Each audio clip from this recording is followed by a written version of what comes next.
নমস্কার বন্ধুরা, আজকে আমি দেখাবো আপনাদেরকে থোড় ভাজা। তো থোড় ভাজাও বলতে পারেন, থোড় ছেঁচকিও বলতে পারেন। এখানে একটা থোড় আমি ছোট ছোট করে কেটে নিয়েছি, নিয়ে আমি সেদ্ধ করে নিয়েছি।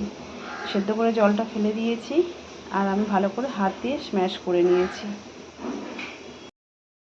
এখানে কড়াতে আমি অল্প সরষের তেল দিয়ে দিচ্ছি কালো জিরে ফোড়ন, আর একটা শুকনো লঙ্কা, একটা কাঁচা লঙ্কা। ফোড়নটা ভালো করে হবে, তারপর দিয়ে দেবো থোড়টাকে।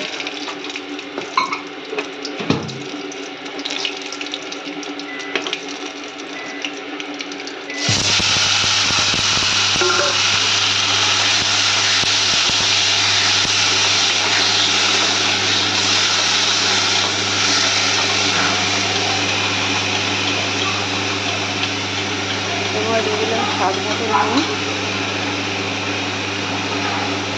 আর 1 চামচ চিনি দিয়ে এটা ভালো করে ভাজা ভাজা হবে। দিয়ে দিলাম 1/2 চামচ হলুদের গুঁড়ো। তো বন্ধুরা, আজকে আমার থোড় ছেঁচকি কমপ্লিট হয়ে গেছে। এবার আমি এটাকে নামিয়ে ফেলব। বন্ধুরা, দেখতেই পাচ্ছেন আমার থোড় ছেঁচকি পুরোপুরি কমপ্লিট হয়ে গেছে। খুব সিম্পল রান্না, খুবই সোজা, গরম ভাতের সাথে খুবই ভালো লাগে। আপনারা বাড়িতে বানিয়ে খেয়ে দেখবেন, আশা করি আপনাদেরও খুব ভালো লাগবে।